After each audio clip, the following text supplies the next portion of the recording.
नमस्कार. महायोगी श्री अरविंद यांच्या गीतेवरील निबंध या ग्रंथाचा आपण धावता आढावा घेतोय आणि याच्यामध्ये आज जो विषय आपण घेणार आहे त्याचं शीर्षक आहे धर्मक्षेत्रे कुरुक्षेत्र. कुरुक्षेत्र आणि धर्मक्षेत्र याची सुरुवातच गीतेची अशी आहे. त्या अपवित्र कुरुक्षेत्री पांडुचे आणि आमचे युद्धार्थ जमले तेव्हा वर्तले काय सजे. त्या पवित्र अशा धर्मक्षेत्रात, पवित्र अशा कुरुक्षेत्रामध्ये पांडुचे आणि आमचे, संजयाला विचारता धृतराष्ट्र की राजा पांडुचे पुत्र आणि आमचे पुत्र, माझे पुत्र, हे युद्धासाठी जेव्हा एकत्र जमले तेव्हा काय घडलं ते मला सांग रे बाबा. आणि मग याच्यात ना तर पुढे सगळा संवाद सुरू झालेला आहे. खरं म्हणजे हे जेव्हा त्या गीतेचा उपदेश किंवा गीतेचा जो काय ग्रंथ आहे, गीता नामक छोटासा, भगवद्गीता नामक छोटासा एक ग्रंथ तयार झाला होता 18 अध्यायांचा, तो महाभारतामध्ये बेमालूमपणे यावा या दृष्टीने म्हणून हे संवाद नंतर रचलेले आहे. हे संवाद नंतर रचलेले आहेत आणि ते घातलेले आहेत की संजयाने त्यांना सांगितलं धृतराष्ट्राला वगैरे. वास्तविक जो आहे तो मूळ ग्रंथ कृष्णार्जुन संवादाचाच आहे. पण त्याच्यातला हा जो शब्द आहे पवित्र अशा कुरुक्षेत्री, धर्मक्षेत्रे कुरुक्षेत्र, धर्माचं क्षेत्र आहे आणि कुरूंचं क्षेत्र आहे. क्षेत्र म्हणजे स्थान आपल्याला माहिती आहे, शेत, जमीन, जागा. कुरुक्षेत्र आपण समजू शकतो. कुरूंचं क्षेत्र आहे म्हणजे ती कुरूंची जागा आहे, ते जे मैदान आहे की जेव्हा ती जी जागा आहे, नुसतं एक छोटंसं मैदान नव्हतं ते की एकाच ठिकाणी 18 दिवस युद्ध होऊ शकेल असं एक मोठंच्या मोठं मैदान आहे एका एकराचं आणि त्याच्यामध्ये युद्ध होत आहे, रोज 18 दिवस त्याच ठिकाणी युद्ध होत आहे, असं तर शक्यच नाही. प्रचंड मोठी जागा, कारण की ते समोरासमोरचं युद्ध होतं. ते एकमेकांशी लढत होते, रथावर, घोड्यावर, हत्तीवर, आणि समोरासमोर सैनिक एकमेकांशी जेव्हा लढत होते ते एकमेकांना मारत होते, रक्ताचे पाट वाहत होते, त्या लोकांच्या शरीराचे अवयव तुटून त्या जमिनीवर पडत होते, हत्ती घोड्यावरून पडत होते, शिवाय रथाची मोडतोड होत होती. ते सगळं जिथे ते पडत होतं, शस्त्र होती, ह्या मृत सैनिकांचे देह होते, हे सगळं तिथेच पडत होते त्या रणामध्ये. दुसऱ्या दिवशी सकाळी उठून पुन्हा तिथं कसं युद्ध करणार?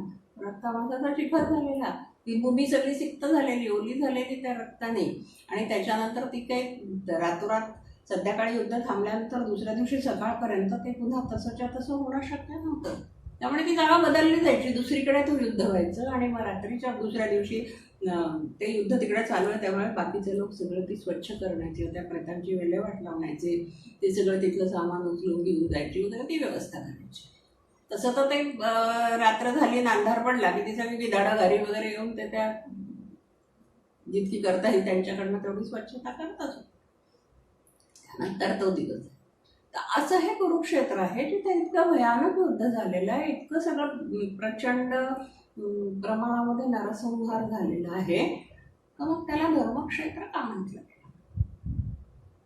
धर्मक्षेत्र का म्हटलं गेलं? आधी पवित्र क्षेत्र म्हटलेलं, कुरूंचं पवित्र क्षेत्र, त्या पवित्र कुरुक्षेत्री.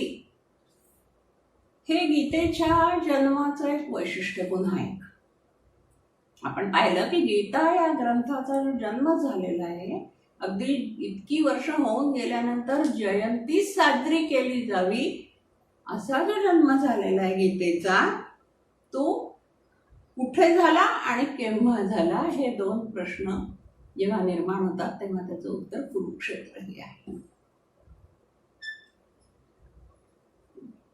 गीतेच्या जन्माची जी आधी पाहिलेली वैशिष्ट्य, या आधीच्या दोन ह्याच्यामध्ये पाहिलेली जी वैशिष्ट्य, त्यातलं पहिलं वैशिष्ट्य की या ग्रंथानं एका गुरु शिष्याच्या जोडीला जन्म दिला. दुसरं वैशिष्ट्य देवगुरु आणि मानव शिष्य हे दोन्ही एकच आहे हे या ग्रंथाने सिद्ध केलं. आणि आता हे आपण जे बघतोय ते तिसरं त्याचं वैशिष्ट्य आहे, ते याचं वैशिष्ट्य आहे की ह्या समरांगणावर गीतेचा जन्म झालेला आहे. समरांगण किंवा रणांगण, इथे फक्त मृत्यूच जन्मू शकतो ना. मृत्यूच्या जन्माचं स्थान आहे. रणक्षेत्र हे मृत्यूचं क्षेत्र आहे. मग रणक्षेत्र हे मृत्यूचं क्षेत्र हे पवित्र क्षेत्र धर्मक्षेत्र कसं काय ठेवलं? दोन कारण. पहिलं कारण असं आहे की कौरव पांडवांचा जो एक पूर्वज, ज्यांच्यामुळे कौरव हा वंश पुढे आला, कौरव हे नाव त्या वंशाला मिळालं, तो कुरु नावाचा होता. त्याची ही सगळी कर्मभूमी होती. तिथे तो काम करत असे. त्या पूर्वजांनी ही कर्मभूमी म्हणून त्या क्षेत्रामध्ये काम केलं. त्यांची शेती, मुक्तमुख हे सगळं तिथे होत होतं. आणि त्याचबरोबर त्या ठिकाणी पुढे मोठे मोठे यज्ञ झाले, तपश्चर्या केल्या गेल्या. आणि जे खूप सारे यज्ञ झाले, त्या यज्ञाच्या प्रभावामुळे इंद्राला त्याचा आविर्भाव इतके वेळा मिळाला की इंद्र प्रसन्न झाला आणि त्याने वर दिला की या ठिकाणी जो कोणी तपस्या करेल, या क्षेत्रात एवढ्या भागामध्ये जो कोणी तपस्या करेल किंवा या क्षेत्रावर युद्ध झालं तर जो कोणी रणांगणामध्ये वीरगती प्राप्त करेल त्यांना स्वर्ग मिळेल, स्वर्गाची प्राप्ती होईल, असा वर दिल्यामुळे ते आपोआप धर्मक्षेत्र ठरलं. कारण की मग तिथे तपस्या करायला लागली, मोठ्या मोठ्या यज्ञ व्हायला लागले. सत्र म्हणायचे त्याला, दीर्घ सत्र, मोठा यज्ञ असं ते व्हायला लागलं. त्या ठिकाणी यांचे युद्ध सुरू झाले. त्या पवित्र कुरुक्षेत्री युद्धाला ते सगळे जमले. आता हे धर्मक्षेत्र ठरण्याचं, युद्धाला जमल्यानंतर युद्ध सुरू होण्यापूर्वीच हे धर्मक्षेत्र ठरण्याचं आणखी एक कारण असं की तिथे एका महान तत्वज्ञानाचा, जीवन झळाळून टाकणाऱ्या तत्वज्ञानाचा पुरस्कार करणारा ग्रंथ निर्माण झाला, जन्म. गीतेसारखा महान ग्रंथ जन्मला. केवढा विरोधाभास आहे. आणखी एक विरोधाभास आहे. समरांगण हे धर्मक्षेत्र ठरले. ज्या ठिकाणी मृत्यूचा जन्म असतो त्या ठिकाणी कर्माचा जन्म, त्या ठिकाणी मानवी तत्वज्ञानाचा जन्म, चैतन्याचा जन्म, आणि त्या चैतन्याच्या जन्मातून एका सुरेख ग्रंथाचा जन्म. आणि याच पवित्र कुरुक्षेत्री अर्जुनाच्या मनामध्ये प्रश्न निर्माण झाला. अर्जुनाच्या मनामध्ये या कर्मभूमीवर उभं राहिल्यावर अर्जुनाच्या मनात कर्माबद्दल संभ्रम निर्माण झाला. विजयापेक्षा भिक्षाटन बरं असं त्याला वाटायला लागलं. हा जो संभ्रम त्याच्या मनामध्ये निर्माण झाला, या संभ्रमाचं कारण काय? का निर्माण झाला हा संभ्रम त्याच्यामध्ये? कारण त्याच्या दृष्टीपुढे कुरुक्षेत्र स्पष्ट उभं राहील. आज कुरुक्षेत्र या शब्दाचा अर्थ युद्धाचं क्षेत्र असा समानार्थी शब्द तो होऊन दिलेला. कुरुक्षेत्रासाठी युद्धक्षेत्र हा समानार्थी शब्द झालाय. कुठेही दोन ठिकाणी भांडणं झाली, मोठ्याने वादावादी झाली किंवा काही व्हायला लागलं जास्ती वादंग, तर पटकन कोणीतरी म्हणतं की काय कुरुक्षेत्र मागवलंय, म्हणजे काय गोंधळ करताय. रणांगणावर ज्या ठिकाणी कौरव आणि पांडवांचं सैन्य युद्धासाठी जमलं होतं त्या ठिकाणी एक गुरु शिष्य उभे राहतात आणि गुरु शिष्याला उपदेश करतो. गुरुदी शिष्याला उपदेश कुठे करायचा असतो? परंपरागत विचार केला किंवा आपण जर या सगळ्या गोष्टी आतापर्यंत आपल्या मनामध्ये असतात त्याप्रमाणे विचार केला की एखादा जर उत्तम विषयावरचा उपदेश गुरुला शिष्याला करायचा असेल किंवा शिष्याला गुरुकडून काही ग्रहण करायचं असेल, काही विचारायचं असेल, शंका निरसन करून घ्यायचं असेल, तर या गोष्टी कुठे घडतील? एक तर त्या गुरूंच्या आश्रमात घडतील.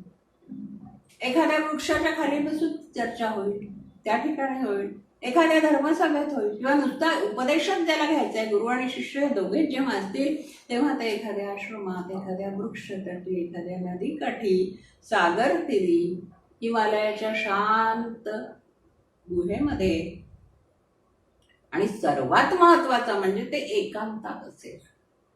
गुरुचा शिष्याला दिलेला उपदेश शक्यतो एकांतात केलेला, आणि गीता ही लोकांतात सांगितली गेली. आणि नुसतीच लोकांतात नाही, खूप गर्दी, खूप गोंधळ, प्रचंड आवाज, शस्त्रांचा कणकणाट, हत्तींचं चित्कारणं, घोड्यांचं खिंकाळणं, रथांचा गडगडाट, शंखनाद, सगळ्यांचं एकमेकांशी बोलणं, त्यांचे उत्साहाने गर्जना देणं, घोषणा देणं, त्याच्यानंतर त्यांच्याबरोबर जे कोणी त्यांचे स्तुतीपाठक चारण जे कोणी होते त्यांनी त्या ज्या ठिकाणून तो राजा आलेला आहे त्याची ती बिरुदावली गाणं, स्तोत्र, स्तुती स्तोत्र गाणं, हे सगळं त्या ज्या ठिकाणी अत्यंत प्रचंड गोंधळ, कोलाहल आणि खूप गर्दी आहे अशा ठिकाणी हा उपदेश केला गेला. हा पण केवढा मोठा विरोधाभास आहे. विरोधाभास म्हणण्यापेक्षा आपण याला म्हणूया की हे एक प्रतीक आहे, गुरुक्षेत्र आहे. आपलं जे जीवन आहे, आपलं जे आयुष्य आहे ते अशाच गोष्टींनी भरलेलं आहे. आपण ज्या ठिकाणी उभे असतो, ज्या ठिकाणी स्थित असतो, राहत असतो, बसलेले असतो, काही आपलं कार्य करत असतो, त्या ठिकाणी आपल्या आसपास हेच सगळं घडत असतं. तपशिलाचा फरक सोडला तर आपल्या आसपास हेच वेगळ्या वेगळ्या, आता वाहनांचा गोंधळ असतो आपल्या बाजूला, हत्तींच्या घोड्यांचं ओरडणं नसलं, खिंकाळणं चित्कारणं नसलं तर आपल्याकडे वाहनांचा हॉर्न ऐकू येत असतात, जोरजोरात ऐकू येत असतात, तेवढाच गोंधळ वाजवत असतात.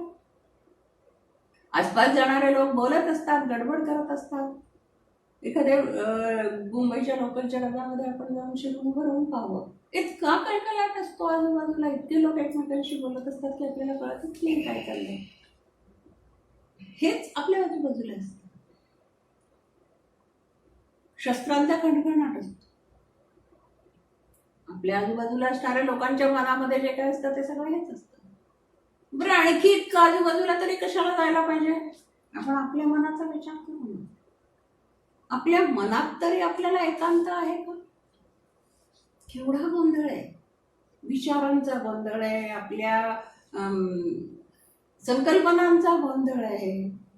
आपल्याला अमुक करायचं तर हे करू का ते करू, अमुक करू, आत्ता काय करू, याच्यानंतर काय करू, हे काम होईल का, ते पूर्ण होईल का, तितक्यात कोणीतरी दुसरंच काहीतरी काम आणून दिलं तर आता हे काय मध्ये झालं. कुठेतरी जायचा निश्चय करायचा, वेळ पाळायची, ठरवायची, त्याच्यासाठी तयारी करायची, निघायचं, कोणीतरी मध्येच येऊन दारात उभं राहिलं, गेला त्याच्यात वेळ, कोणातरी फोन आला, गोंधळ झाला. हे सगळे आपल्या मनात सुद्धा तसंच्या तसं कुरुक्षेत्र. या कुरुक्षेत्रावर जेव्हा हे दोघं जण आपला रथ, कृष्णाने त्याचा रथ अर्जुनाचा आणला आणि दोन्ही सैन्यांच्या मध्ये नेऊन उभा केला, त्यावेळी अत्यंत उत्साही वातावरण सगळीकडे पसरलं. युद्धासाठी सगळे उत्सुक झालेले होते, अत्यंत उत्साही, स्फूर्तिदायी, थरारक. तो एक थरारंभ होतो ते सगळेजण की आता आपण युद्ध करणार आहे, आता आपण जिंकणार आहे. रोमांचक. आपण आतापर्यंत शिकलेल्या सगळ्या शस्त्रास्त्र विद्येचं प्रदर्शन करायला मिळणार आहे आपल्याला. ही एक रोमांचक भावना होती प्रत्येक योद्ध्याच्या, प्रत्येक वीराच्या, प्रत्येकाच्या मनामध्ये. एक तो सळसळता उत्साह होता, रक्त सुद्धा उसळे मारत होते. त्यांचंच नाही, त्यांच्या वाहनांचं, घोड्यांचं आणि हत्तींचं सुद्धा रक्ताचं उसळत केव्हा युद्ध सुरू होतं आणि केव्हा युद्धाला तोड लागतं आणि केव्हा हे सगळं आपण तुटून पडतो शत्रू सैन्यावर आणि विजय प्राप्त करतो. या सगळ्या उत्साही वातावरणात, रोमांचक चित्तथरारक वातावरणामध्ये अर्जुन हतोत्साही झाला. एकदम त्याचा अवसान कळाला. नेमकं काय घडलं कुरुक्षेत्रामध्ये? असं काय झालं?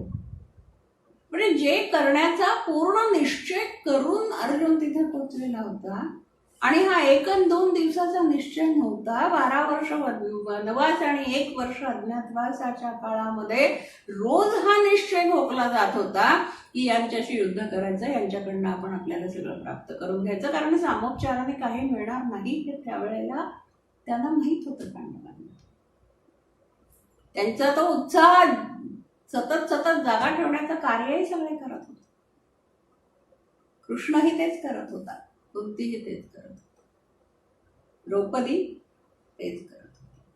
हा सगळा उत्साह हे करण्याचा दृढ निश्चय झाला होता, तयारी झाली होती, सगळा उत्साह संचारलेला होता. फक्त प्रतीक्षा होती त्या क्षणाची की ज्या क्षणी या सगळ्या इच्छा, सगळ्या प्रतिज्ञा, सगळ्या घोषणा आणि सगळ्या मनातल्या आतापर्यंत दाबून ठेवलेल्या क्रोधाच्या, संतापाच्या भावना केव्हा व्यक्त करता येतील या क्षणाची प्रतीक्षा होती. आणि ज्या वेळेला तो क्षण समोर आला, अचानक अर्जुनाचे हातपाय गळले. त्याच्यासारख्या योद्धाचे गळले. केवढा मोठा वीर होता तो, वीर शिरोमणी होता, तरी त्याचे हातपाय गळले. बरं, नुसतेच हातपाय गळले नाही, द्विधा मनस्थिती झाली नाही की करू की नको वगैरे, असं नाही. नकोच, शस्त्र ठेवूनच दिलं त्यांनी खाली. नकोच, मला हे युद्ध नकोच आहे, मला हे करायचंच नाहीये, कारण हा प्रपंचच अयोग्य आहे. हे युद्ध करणं हेच अयोग्य आहे. युद्ध हे काही गरजच नाही या गोष्टीची. करायचं आहे ना त्यांना, राज्य करू दे, आम्ही आपल्या भिक्षा मागून राहू आहोत, भिक्षाटन करून राहू, पण हे रक्तलांछित असं यश मला नको. योद्धा होता, समरांगणी स्थित होता, शूर होता, त्याच्यामध्ये वीरश्री ठासून भरलेली होती.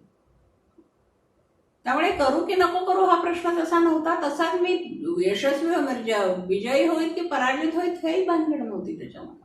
हे असलं काही डोक्यातच नव्हतं त्याच्यात. त्याला खात्री होती की तोच विजयी होणार आहे आणि मीच विजयी होणार आहे ही खात्री होती. म्हणूनच तो म्हणतोय की माझ्या हातून हे सगळे मारले जाणार. माझ्या समोर उभे असलेले हे सगळे माझे नातेवाईक, माझे चुलते आहेत, माझे काके आहेत, आजोबा आहे, मामा आहे. मामा पण शल्य तिकडेच गेलेले होते, मद्रराज. पुतणे आहेत, भाचे आहेत, आणखी असंख्य असे सगळे आहेत आणि सुहृद आहेत. काही आसपासचे राजे आहेत की ज्या राजांशी माझे चांगले संबंध होते, ते कौरवांच्या बाजूला जाऊन मिळाले. माझ्या पाठीमागे पण प्रचंड सैन्य आहे, ते त्यांना भारी पडणारं सैन्य आहे, हे सगळं सैन्य आहे. पण माझ्या समोर जे आहेत ते सगळे माझ्या हातून मरणार आहेत हे त्याला माहिती वाटत होतं. मग त्याच्या स्वतःच्या सामर्थ्याबद्दल त्याच्या मनामध्ये कुठलाही किंतु नव्हता. अपयशाचा विचारही त्याच्या मनाला शिवला नव्हता. रणांगणातल्या मृत्यूलाही त्याची ना नव्हती. पण त्याला हे नक्की माहित होतं की या रणांगणात माझा मृत्यू होणार नाहीये, मी विजयी ठरणार आहे आणि हे समोरचे सगळे मृत्युमुखी पडणार आहे आणि मग त्यांच्या रक्ताने माखलेलं हे यश मला नको आहे, रक्तरंजित विजय मला नको आहे. आणि मग त्याच्यासाठी त्याने खूप साऱ्या गोष्टी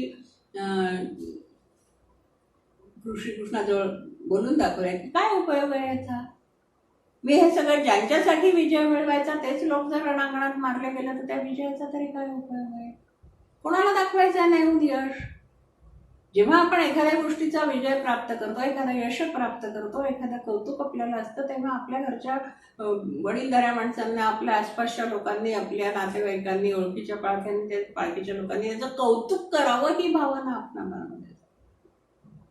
नाही तर मग जंगल में मोरनाच्या किसने देखासारखं होतं. म्हणजे आपण पराक्रम गाजवायचा, तो पराक्रम गाजवायचा यासाठी गाजवायचा की तो लोकांनी पाहून त्याचं कौतुक करावं यासाठी गाजवायचा, हाही कधी कधी प्रश्न असतो. कौतुक करणारे आहेत, शाबासकी देणारे आहे, पुरस्कार देणारे आहेत आणि त्याची कदर करणारे आहेत म्हणून ते केलं जातं.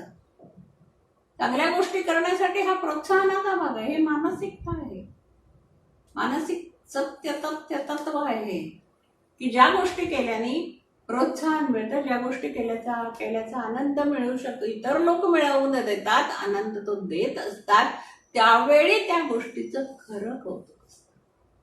म्हणून मग तो म्हणतोय की ज्या ज्येष्ठांच्या चरणी हा सगळा विजय अर्पण करायचा आहे, ज्या ज्येष्ठांना हे सगळा माझा पराक्रम दाखवायचा आहे, ते माझे ज्येष्ठ, ते माझे पितामह, ते माझे गुरु, ते माझे आचार्य, हे तर कोणी जगणारच नाही आहेत. मग मी काय करू युद्ध? कशासाठी करू हे युद्ध?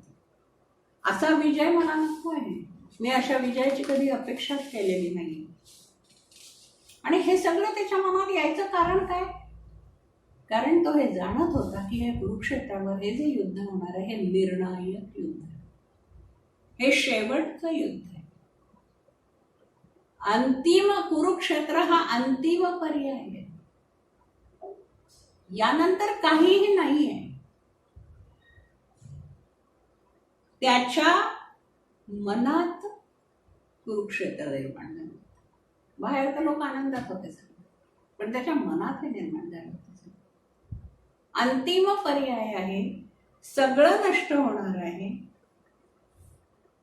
आणि अर्जुनाच्या दृष्टीने विचार केला तर बाह्य युद्ध जिंकणं त्याला काहीच कठीण नव्हतं. त्यासाठीच होतं ते सगळं. हे मानसिक द्वंद्व त्याला त्रास द्यायला. बाह्य युद्ध तो अनेक जिंकला. बरं, याच लोकांशी सुद्धा केली त्याने युद्ध. बाकीच्यांशी तर केली. विराटाच्या गाई सोडवायला जेव्हा गेले हे लोक, तेव्हा तर अर्जुन अज्ञातवासात होता. त्यावेळेला सुद्धा हे सगळे भीष्म, द्रोण, कर्ण, कृप, अश्वत्थामा सगळे त्याच्या डोळ्यात होते. त्या सगळ्यांना त्यांनी पराजित केलं होतं. त्यावेळी त्याच्या मनात असलं काही आलेलं नव्हतं, पण यावेळी त्याच्या मनात आलं, कारण की त्याला माहित होतं की हे अंतिम आहे, हे शेवटचं आहे. याच्यानंतर आपल्याला हे कोणीही दिसणार नाहीत. हे जे जीवनाचं सत्य आहे किंवा मृत्यूचं भीषण सत्य आहे ते त्याच्या डोळ्याकडे उघडलं. उच्च शिक्षित होता, उच्च विद्या विभूषित होता, सर्व काही येत होतं, शास्त्र शिकला होता, शस्त्रांचं ज्ञान तर होतच होतं, अनेक अस्त्रांचंही ज्ञान त्याने मिळवलं. मग हे सगळं असताना त्याच्या मनामध्ये हा संघर्ष का निर्माण झाला? कुरुक्षेत्रावर श्री अरविंद म्हणतात त्याच्या मनामध्ये जो संघर्ष निर्माण झाला, हा संघर्ष त्याच्या नैतिक आदर्शांमध्ये आणि समोर उभ्या ठाकलेल्या वास्तव परिस्थितीमध्ये. समोर उभं ठाकलेलं वास्तव आणि त्याचे नैतिक आदर्श.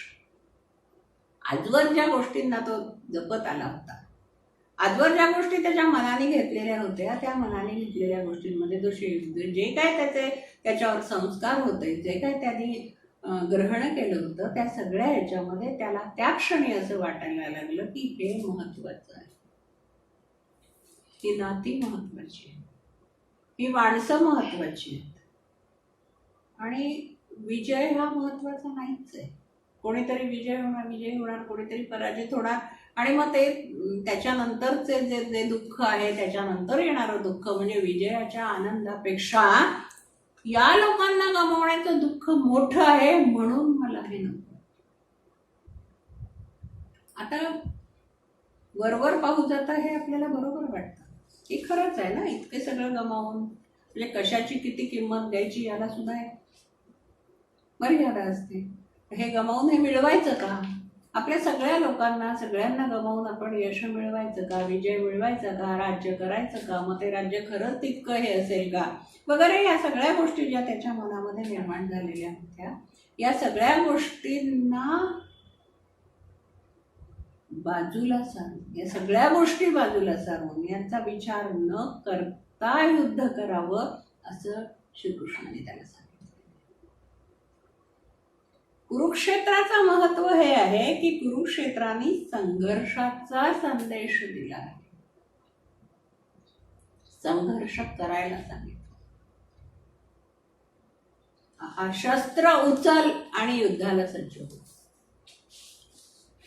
शस्त्र उचल आणि बाकी कशाचाही विचार न करता तू समोर येईल त्याच्यावर वार कर, कारण तो तुझा धर्म आहे. हेच सांगितलं कृष्णाने कुरुक्षेत्रावर अर्जुनाला. संघर्ष हा जीवनाचा मूलभूत घटक आहे. संघर्षच आहे. संघर्षाशिवाय आपल्या आयुष्यात काहीही नाही. त्या संघर्षाला घाबरून चालणारच नाही. मुळातच जीवन संघर्ष. जीवनाचं नावच संघर्ष. जीवनाचं नाव संघर्ष आहे कारण की जन्म घेताना सुद्धा एक संघर्ष करावा लागतो माणसाला. मृत्यूच्या वेळेस पण संघर्ष करावा लागतो. आयुष्य मिळतं तेव्हा श्वास घेण्यासाठी करावा लागणारा पहिला संघर्ष, आणि मृत्यूच्या वेळी मिळालेला श्वास वाचवून ठेवण्यासाठी करावा लागलेला संघर्ष. ही संघर्षाची दोन टोकं आणि त्याच्यामधलं आपलं आयुष्य म्हणजे प्रचंड संघर्ष आहे. आणि समस्या आहेत. जिथे समस्या आहे तिथे संघर्ष आहे. त्या दोन्ही एकाच नाण्याच्या दोन बाजू आहेत आणि त्या दोन्ही खरे आहेत. नाणं खरं केव्हा असतं? ज्या वेळेला त्याच्या दोन्ही बाजू खऱ्या असतात तेव्हा ते नाणं खणखणीत असतं. त्याची एक बाजू जरी चुकीची असली, काहीतरी त्याच्यामध्ये दोष असला तर ते नाणं खरं असणारच नाही. त्या एकाच नाण्याच्या दोन बाजू आहे, संघर्ष आणि समस्या. सभी कुछ रूठ जाता है आदमी से, समस्याएं कभी रूठी नहीं है, असं एका कवीने म्हटलंय. प्रत्येक गोष्ट रुचते माणसाला, समस्या नाही. प्रश्न कधी संपले नाहीत, ते आपल्यापासून कधी फारकत घेतले. मग जिथे संघर्ष येतो तिथे विध्वंस आपोआप येतो. काहीतरी नष्ट करावं लागतं. नवनिर्मितीसाठी पूर्वीचं नष्ट व्हावं लागतं. एकाचं नष्ट होणं म्हणजे दुसऱ्याचं निर्माण होणं असतं. बीज जब नष्ट हो जाता है तब उसमें वृक्ष उगता है. बी फळकसलेल्या वृक्षाचं बी आपण जमिनीत रोवलं तर ते जेव्हा नष्ट होईल तेव्हा त्याच्यातनं कोंब फुटेल. आणि जसं जसं तो मोठा होत जाईल तो कोंब आणि ते झाड वाढत जाईल, तसं तसं त्या बीचं पूर्ण मातीत मिसळून जाणं हे अपेक्षितच आहे. नवनिर्मितीसाठी विध्वंस हा येतोच. नवीन काही निर्माण करायचं असेल तर जुनं हे नष्ट व्हावं लागतं. शनै म्हणजे हळूहळू का होईना पण ते नष्ट व्हावं लागतं. आणि हे जे नष्ट व्हायचंय, इथे काय नष्ट करायचंय? दुष्टपणा आणि दुष्टवृत्ती, पापकर्म आणि पापी विचार, यांचा विनाश करायचा असेल तर त्यासाठी हा संघर्ष आवश्यक आहे. हे युद्ध अटळ आहे असं कृष्णाने अर्जुनाला म्हटलं. दुष्टपणा, दुष्टवृत्ती आणि दुष्ट व्यक्ती, तसंच पापकर्म, पापी विचार आणि पापी व्यक्ती यांचा विनाश आधी वैचारिक पातळीवर करायचा असतो. वैचारिक पातळीवर त्यांचा विनाश करायला हवा. जर हे शक्य झालं नाही तरच शस्त्र उचलायचं. हा वैचारिक पातळीवर विनाश करण्याचा प्रयत्न श्रीकृष्णांनी अनेकदा केला. कितीतरी वेळा, कितीतरी प्रकारांनी त्यांनी समजावून सांगायचा प्रयत्न केला. श्रीकृष्णांनीच नव्हे, भीष्मांनी केला, द्रोणाचार्यांनी केला, कृपाचार्यांनी केला, व्यासांनी केला, विदुरांनी केला.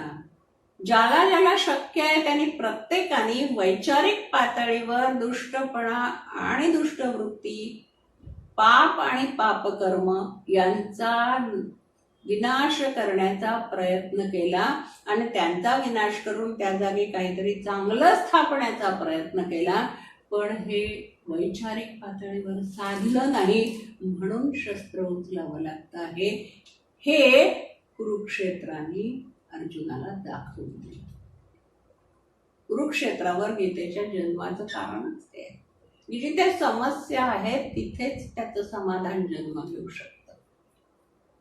ज्या ठिकाणी प्रश्न आहे त्या ठिकाणीच त्याचं समाधान, त्याचं उत्तर शोधायला हवं. प्रश्न कुरुक्षेत्रावर निर्माण झाला, उत्तरही कुरुक्षेत्रावरच मिळालं. ते तर राग सोमेश्वरी आणि भंग रामेश्वरी असं म्हणतो. पायाला ठेचन डोक्याला बिंबा असं नसतं, नाही चालत ना. जिथे लागलं आहे तिथेच औषधोपचार करावे लागतात. जे सडलं आहे, घाण झालं आहे तेच कापावं लागतं, तिथेच कापावं लागतं, दुसरीकडे कुठेतरी कापून नाही चालत. म्हणून कुरुक्षेत्रावर समस्या निर्माण झाली, कुरुक्षेत्रावर त्याचं समाधान झालं. आणि समस्या कुरुक्षेत्रावरच का निर्माण झाली? कारण की युद्धाकरता दोन्ही सैन्य कुरुक्षेत्रावरच येऊन थांबली. हे जे कुरुक्षेत्र आहे, या कुरुक्षेत्रावर जसं युद्धासाठी प्रवृत्त केलं गेलं अर्जुनाला, तसंच त्याच्यासमोर सगळ्या गोष्टी श्रीकृष्णाने गीतेच्या साह्याने स्पष्ट मांडल्या. आपल्या जीवनात दोन्ही गोष्टी असतात. जसा संघर्ष आहे, जसं तोडणं आहे, जसं वैर आहे, तसं जोडणं पण आहे आणि सहाय्य करणं पण आहे. श्रीकृष्णाने हे दाखवून दिलं की जर तू या ठिकाणी युद्धाकरता उभा राहिलेला आहेस, तर तुझ्या समोर ही जी 11 अक्षौहिणी सेना आहे, तशीच तुझ्या पाठीशी पण कुठली तरी सेना आहे, 7 अक्षौहिणी का असेना पण ती आहे, आणि ती जोडण्याचा प्रयत्न करते. ती तुझ्याकडे आली आहे, तुझ्या मदतीला आली. याचं कारण असं की संबंध जोडण्यासाठी त्यांनी पण प्रयत्न केले, परंतु तो निष्फळ झालेला आहे. दुसऱ्याचं सर्वस्व हिरावून घेणं आणि स्वार्थ साधणं हा जसा एक भाग असतो, ही जशी एक प्रवृत्ती असते, ही जशी एक वृत्ती असते, दुसऱ्याचं हिरावून घ्यायचं, आपला स्वार्थ साधायचा, आपलं आपलं बघायचं, ही जशी वृत्ती असते, तशीच दुसऱ्याच्या हितासाठी आपल्या सर्वस्वाचं हौम करणं ही सुद्धा वृत्ती आहे. म्हणजे दोन्ही एका टोकाच्या वृत्ती आहे. कितीतरी उदाहरणं आपल्याला अशी देता येतील, ज्याच्यात आपल्याला आता खूप खोलात शिरायचं नाही, पण आपल्याला कितीतरी अशी उदाहरणं देता येतील की दुसऱ्याच्या भल्यासाठी, दुसऱ्याच्या चांगल्यासाठी, दुसऱ्याच्या हितासाठी सर्वस्वाचा होम करणार. आता कौरव पांडवांच्या बाजूनी, दोन्ही बाजूनी युद्धासाठी आलेले जे लोक आहेत, त्या लोकांची परिस्थिती हीच आहे ना. कशाचाही विचार न करता हे सगळे जे राजे, त्यांचे मित्र राजे आणि शत्रू राजे, हे सगळे जे आलेले आहेत, कौरवांकडे जमा झालेले, पांडवांकडे जमा झालेले, ते त्याच्यात त्यांना काय मिळणार होतं? काहीच नव्हतं मिळणार. कौरवांच्या हितासाठी म्हणून कौरवांकडे 11 अक्षौहिणी सेना जमा झालेली आहे, पांडवांच्या हितासाठी म्हणून 7 अक्षौहिणी सेना. सर्वस्वाचा होम ते करायला निघाले दुसऱ्याच्या हितासाठी. साधणार काय आहे त्याच्यातनं? त्यांचं स्वतःचं काहीच साधणार नाही. हा जो जय पराजय आहे, हा वैचारिक संघर्षातला जय पराजय. त्यांच्या वैचारिक भूमिकाच दोघांच्या वेगळ्या होत्या. सर्व सामोपचार संपले होते ना. 5 गावं द्या म्हटलं होतं. नसेल तुम्हाला, खरं म्हणजे ते त्यांनी ते इंद्रप्रस्थ त्यांच्याकडनं हिरावून घेणंच चुकीचं होतं. आता त्याच्यात पांडवांची चूक होती. हा सगळा तपशिलात आपल्याला शिरायचं नाही, पण ते हिरावून घेणंच चुकीचं होतं. तर हिरावून घेतल्यानंतर त्या द्यूताच्या अटीप्रमाणे 12 वर्षाचा वनवास आणि 1 वर्षाचा अज्ञातवास संपवून आल्यानंतर ते त्यांचं परत देणं हेही त्यांचं कर्तव्य, आणि ते त्यांनी करावं हे सगळ्यांनी सांगितलं. धृतराष्ट्राने सुद्धा पुत्रमोह बाजूला सारून दुर्योधनाला सांगितलं की बाबा रे, देऊन टाक, तुला पुन्हा प्राप्त करता येईल सगळं जे करायचं. पण त्याने ऐकलंच नाही, सगळे मार्ग खुंटले. हा जो जय, वैचारिक संघर्षातला जय पराजय आहे, अशी अनेक उदाहरणं श्री अरविंदांनी दिलेली आहे. या त्यांच्या निबंधांमध्ये, 2-3 निबंधांमध्ये याचा फार सुरेख उदाहरणं देऊन हे स्पष्ट. हा जो संघर्ष आहे सामोपचाराचा किंवा चांगल्या वर्तणुकीचा, हा कितीतरी लोकांनी कितीतरी तऱ्हांनी मांडलेला, पण कुठे काय होतं त्याचं? दुसऱ्याच्या हितासाठी सर्वस्वाचा होम करणारे जे लोक आहेत, ते लोक फक्त लक्षात राहतात. त्यांनी ज्या तत्वासाठी केलं ते तत्व तर आपण पुन्हा विसरूनच जातात. तत्व सांगणाराचा जय होतो, तो लक्षात राहतो, तो अमर होतो, पण त्याची तत्व मात्र पराजित होतात. गौतम बुद्धांनी, महावीरांनी, वेदांनी, वेदांतांनी, पौराणिक कथांनी, संतांनी, सर्व समाजसेवकांनी जे जे काय केलं त्या सगळ्यांच्या संदर्भात हेच घडलं ना, की त्यांनी जे करायला सांगितलं ते आपण विसरून गेलो, त्यांना लक्षात ठेवलं, त्यांची आठवण ठेवली, त्यांचं स्मरण ठेवलं, त्यांचे स्मारकं बांधली, देवळं बांधली, त्यांच्या पूजा केल्या, त्यांचे फोटो घरोघरी ठेवले, त्यांना माळा घातल्या, त्यांच्या पुढे आरती केली, स्तुती स्तोत्र गायली. म्हणजे आम्ही काय करू? तुमचा आदर करू, तुमची पूजा करू, तुमची मंदिरं बांधू, तुमची स्तुती करू, सगळं करू, पण तुम्ही म्हणता तसं आचरण काही करणार नाही. याला काय अर्थ आहे? एक गमतीशीर उदाहरण आहे, एक वाचलेली गोष्ट. एका ठिकाणी एक जण आपल्या घराचं रिनोव्हेशन करतो. जुनं घर झालेलं असतं ते नवीन करतो. जुनी गोष्ट आहे, प्रेमचंदच्या काळातली, प्रेमचंदची गोष्ट आहे ती. हिंदीमधली गोष्ट आहे की तो ते घर आपलं नवीन करतो आणि त्याच्या घरातनं पाणी वाहणारा, सांडपाणी वाहणारा जो नाला असतो त्याला परनाला म्हणतात हिंदीमध्ये. तो परनाला तो दुसऱ्याच्या अंगणामध्ये काढतो.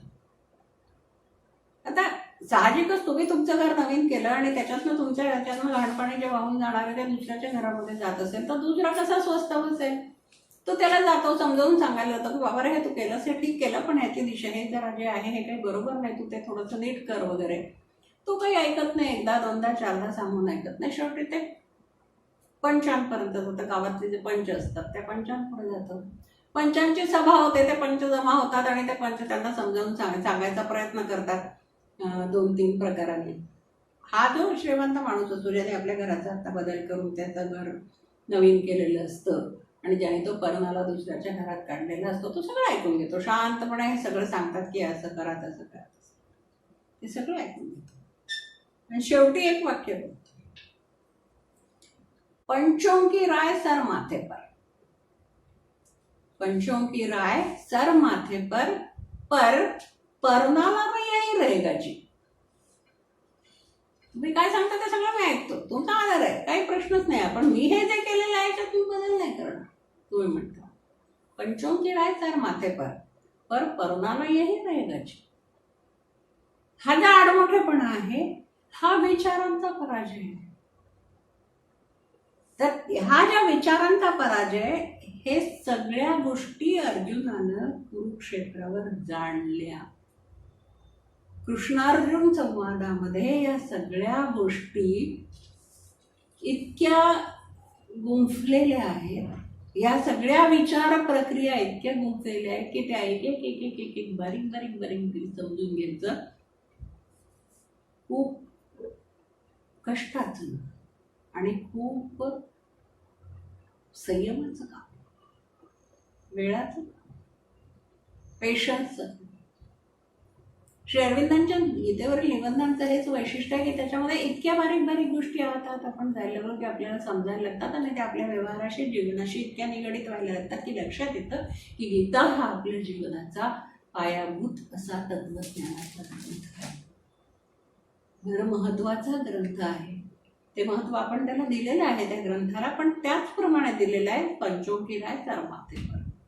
मान्य करतोय, गीतेची पूजा करतोय, तिला फुलं वाहतोय, पाठांतर करतो आहे, गीतेचे सगळे अध्याय पुष्कळांच्या खोदगत असतात, हे सगळं आपण करतो.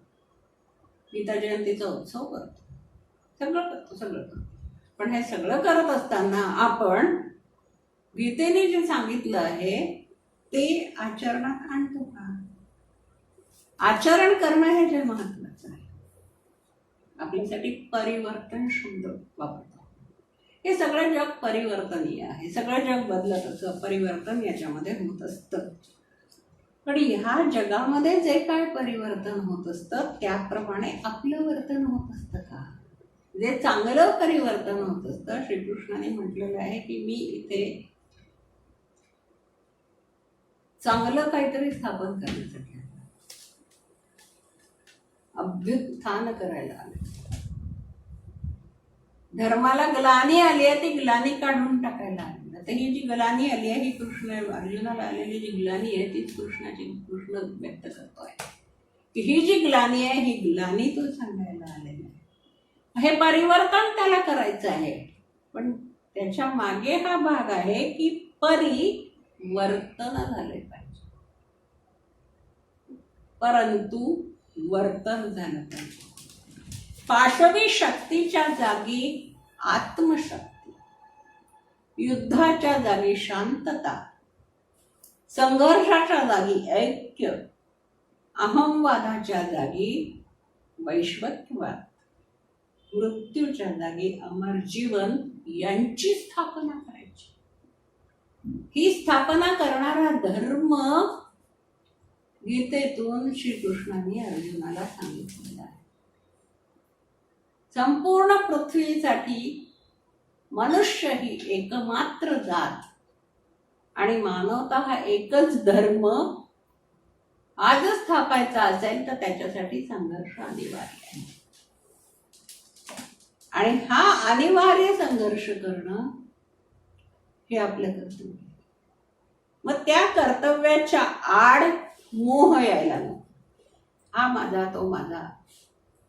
न्यायाधीशाच्या खुर्चीवर बसलेला न्यायाधीश ज्या वेळेला तिथे न्यायाधीश म्हणून बसलेला असतो तेव्हा आरोपीच्या पिंजऱ्यामध्ये आलेला मनुष्य केवळ आरोपी आहे. तो अपराधी आहे की नाही हे ठरवणं, आणि तो जर अपराधी असेल तर तो अपराधी ठरल्यावर त्याला शिक्षा देणं एवढंच काम न्यायाधीशाचं. तो आरोपी कोण आहे, माझा कोणीतरी लागतो का, मग मी त्याचा विचार करू का, मग त्याची शिक्षा कमी करता येईल का असा प्रयत्न करू का, हे सगळं काही करण्याचा अधिकार न्यायाधीशाचा नाही. तो त्या पदाचा अपमान होईल. तशासारखं एकाच वाक्यामध्ये श्रीकृष्णाने अर्जुनाला म्हटलंय की तुला काय वाटतंय की मृत्यूने तुझ्या हातात सोपवून दिलाय की तुला ज्यांना मारायचं त्यांना मार आणि ज्यांना जिवंत ठेवायचं तेव्हा त्यांना जिवंत ठेव. असं काहीच नाही. त्या आपल्या कर्माने ते मेलेलेच आहेत. म्हणजे या सगळ्यांचा मृत्यू या ठिकाणी होणार हे विधिलिखित आहे. निमित्त युद्धाचं झालेलं आहे. तू कोण मारणार आणि तू कोण वाचवणार. आणि मग वाचवून एवढे सगळे वाचलेले पांडव वीर सुद्धा एका रात्रीत नष्ट होऊन फक्त 5 जण वाचले ना शेवटी. 5 पांडव सारखे की कृष्ण, हे 7 जण आणि कृपाचार्य कृतवर्मा आणि अश्वत्थामा हे 3, एवढे 10च लोक वाचले ना 18 अक्षौहिणी सैन्यांना. का असं झालं, कारण की तेच वाचणार होते. या सगळ्या गोष्टींचा विचार करायचा नाहीये. बरं, हा जो ऐक्य स्थापण्यासाठी जो संघर्ष करायचा तो संघर्ष प्रत्येकाने केला पाहिजे. आणि हा संघर्ष जर आपण नाही केला तर या ऐक्य न करण्याला आपली मूकसंमती आहे असं गृहीत धरून सगळीकडे विषवल्ली फोफावती. त्यामुळे तुझ्या अंतर्मनाचा ऐकून तू कर. या विषवल्ली फोफवू नयेत. या सगळ्याचे पुन्हा आणखी सगळीकडे पसरू नयेत. याच्यासाठी तुला यांना नष्ट करायचंय, कापून काढायचं आहे, समूळ नष्ट करायचंय. हा कुरुक्षेत्राचा संदेश आहे. हे कुरुक्षेत्र आहे आणि हे कुरुक्षेत्राने दिलेलं आपल्याला एक अमोल असं देणं आहे. हेच या वेळी या विचारांमधनं मला सांगावंसं वाटतं. या ठिकाणी आपण थांबूया आणि पुढच्या वेळेला पुढचा विषय घेऊया. धन्यवाद.